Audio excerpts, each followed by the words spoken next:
When Mokaku took the stage and began to speak about the 3D atlas, the atmosphere was heavy with anticipation. The atlas had been whispered about in scientific circles for months, often painted as an advanced mapping system, meant to revolutionize how humanity approached data, space exploration, and global observation. Many believed it was simply a new technological tool, another in a long list of innovations poised to quietly enhance human progress. But Kaku's revelation shifted the ground beneath those expectations. What he unveiled was not a map in the conventional sense, not a catalogue of stars, and not even an atlas of earthly terrains. Instead, the 3I Atlas was a framework that reshaped the very idea of what could be charted, and perhaps more importantly, who would have access to those insights. This object, he explained, was simply a piece of another solar system that was expelled and had been traveling through interstellar space for hundreds of millions of years, perhaps billions. We don't know. We don't see that in our solar system. None of the asteroids in our solar system look like that. So it's very puzzling how it could have obtained this shape, because it has anomalies. It moves on a trajectory that is very unusual. It is aligned with the orbit of the Earth around the Sun, and will get extremely close to the inner planets, like Jupiter, Mars, or Venus. It will arrive closest to the Sun when the Earth is on the opposite side, so we won't be able to look at it. That's the point where a spacecraft could make a maneuver to slow down. It's coming from the direction of the Milky Way galaxy, the center, where the sky is crowded with stars. That's why it took a while to notice it. He began by outlining the assumptions that had built up around the atlas. Most scientists and engineers assumed it was an ambitious data integration project, designed to unify streams of information from satellites, ground-based sensors, and deep space probes into a seamless interface. Governments and corporations alike had been quietly preparing to leverage it for economic and strategic advantage. The mystery interstellar object spotted by astronomers last week could be the oldest comet ever seen. It's only the third time we've detected an object from beyond our solar system. Kaku revealed that this common narrative, while convenient, barely scratched the surface of its true function. The 3 Atlas was not about charting the known world. It was about charting the unknown in ways that bypassed traditional methods altogether. Instead of passively recording information, it actively modeled possibilities. It was not a static atlas, but a living architecture of potential realities, a system that could anticipate and simulate scenarios far beyond current comprehension. The audience reacted with visible unease. A map that did not merely show where things were, but where they could be, was a radical shift.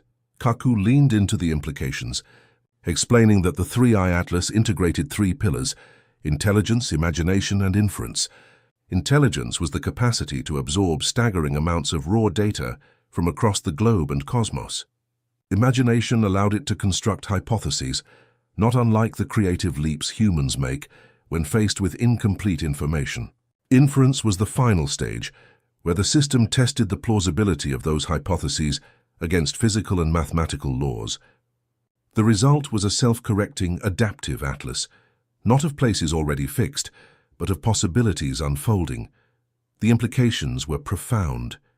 Traditional atlases and data systems are descriptive, capturing what exists at a given moment. The 3I Atlas was generative, creating a dynamic spectrum of outcomes that challenged the idea of certainty itself.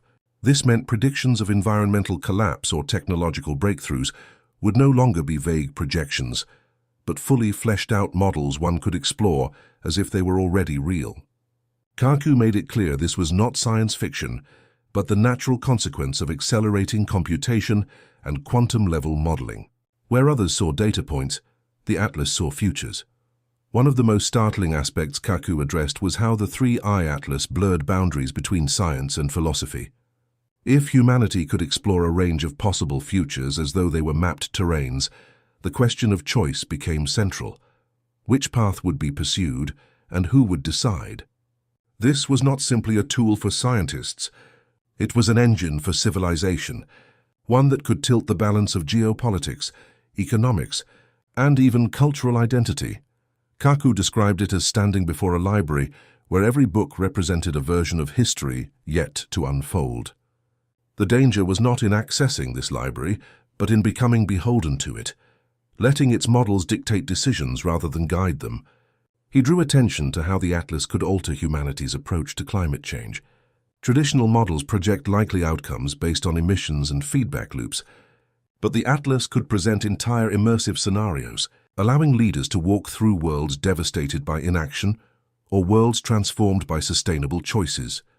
This immersion could become a tool of persuasion unlike any before it, shaping policy not through abstract graphs, but through experiential inevitability. Yet Kaku also warned of the risk. If leaders began to treat these simulations as certainties, they might close off the unpredictability that makes human innovation possible. The potential applications in space exploration were equally dramatic. With the 3Y Atlas, distant exoplanets could be modeled with startling fidelity, extrapolating atmospheres, landscapes, and even potential life forms based on fragmentary signals. Humanity would not need to wait centuries for probes to travel vast distances. Explorers could step virtually into these alien worlds and prepare missions with uncanny accuracy. The Atlas was, in effect, a preemptive voyage, one that collapsed the time lag between curiosity and discovery. But Kaku's emphasis was not on triumph, it was on caution. Such predictive immersion could breed overconfidence, a belief that modeled worlds were identical to real ones, leading to perilous underestimations when reality diverged. Perhaps the most unsettling revelation Kaku shared was that the Atlas had already been tested in ways most people were unaware of.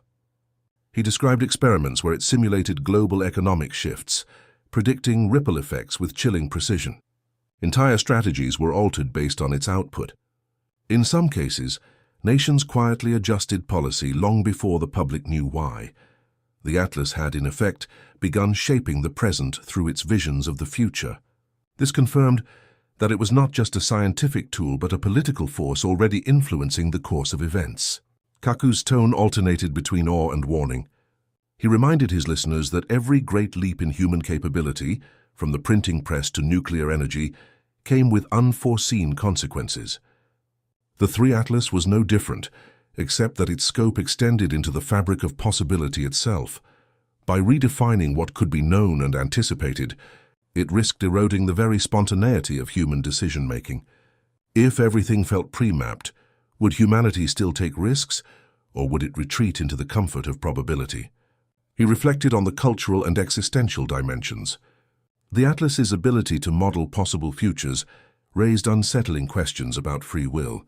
If people could see the paths that lay ahead, how would it affect their sense of agency? Would individuals still believe in shaping their destinies, or would they resign themselves to paths that seemed inevitable? Kaku painted a picture of a society split between those who embraced the Atlas as an oracle and those who resisted it, clinging to the unpredictability of life as the last bastion of human authenticity. As the revelations unfolded, it became clear that the 3 Atlas was not what people thought it was, because it was not bound to the category of a tool at all. It was closer to an ecosystem, a mirror not of the present but of the possible. Its purpose was not to serve as a guide to what is, but to challenge assumptions about what could be.